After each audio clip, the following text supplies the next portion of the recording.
All right, hi, how we doing? My name is Jacob Tyler Norman. This is day 16 of a 30-day challenge to become more natural on the camera. I'm happy to be here. Day 16, beat the halfway mark, still going, and I'm looking forward to talk to y'all. So I'm reading well, I'm not reading, I'm listening to this Audible or Originals, and it's called The 3-Day Effect, How Nature Improves Your Brain, I think is what it's called. Hold on, I got it right here. Yeah, it's The 3-Day Effect, How Nature Calms Your Brain. It's pretty good. It's all about spending more time in nature.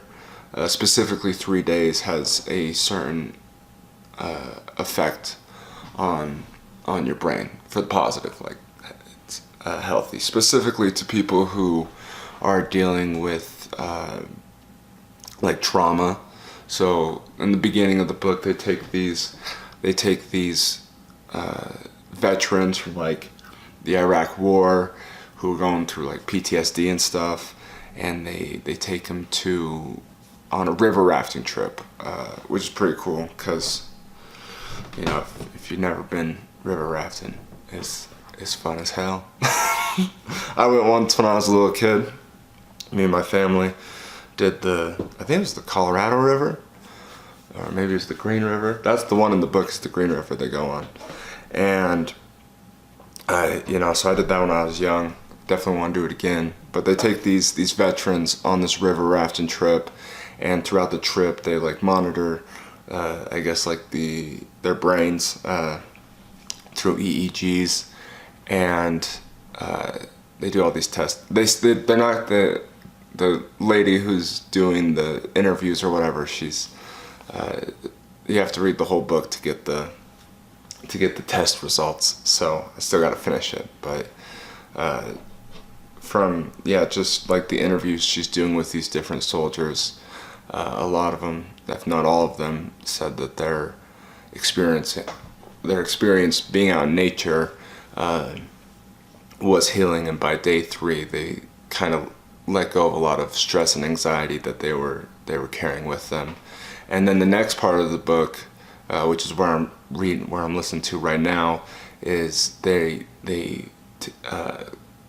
she interviews all these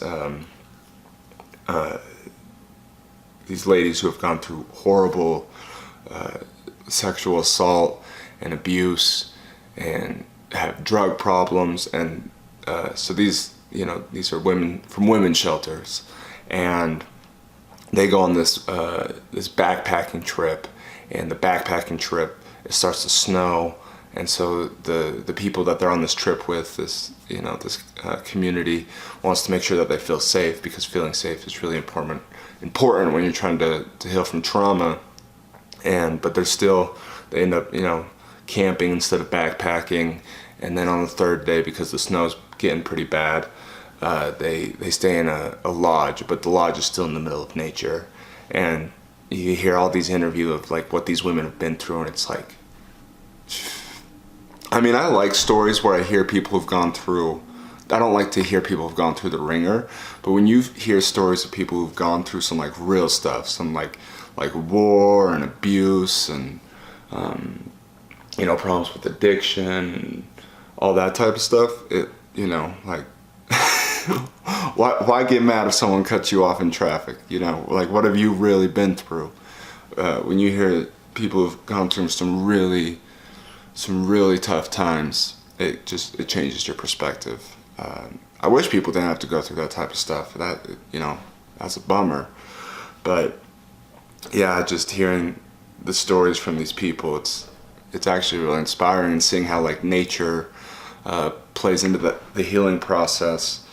I mean, I found it relatable in the aspect that I love getting outside. Like, if I can, go outside and have a 20-minute walk, if I can take my shoes off and walk through the grass, or touch a tree, just sit down and watch some water, that for me, just even a couple minutes every day, I find it very soothing and relaxing.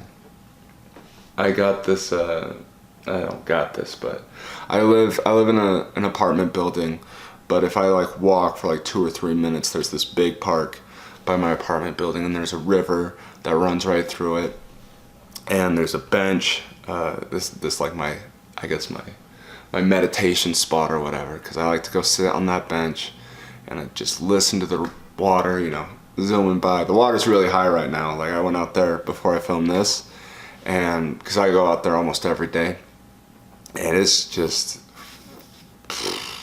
that's crazy. It's like I saw some ducks like swimming along, and the water just, and they were gone. But but yeah, that's where I go, and it's very relaxing. And I don't know, I think it's just good to unplug, you know.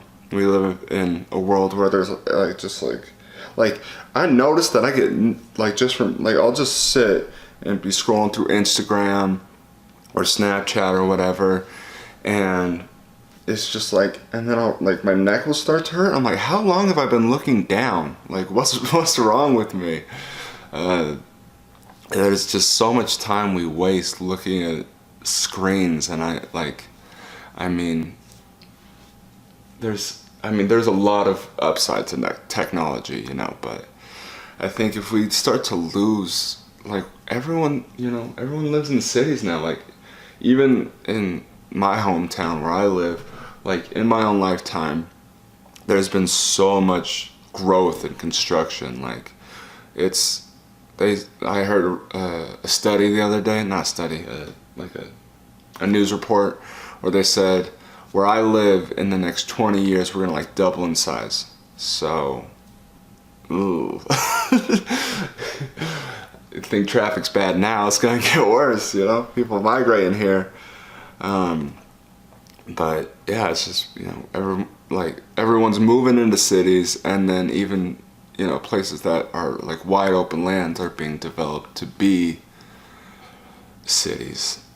What's that? I think it's Judge Dredd, that movie where everyone lives in like these giant mega cities, which are just like basically like these cities are just like apartment buildings on steroids, and everyone lives in them. And I like science fiction, and I've read a bunch of it, and to think like some of the stuff that, you know, could happen if we don't make the right decisions.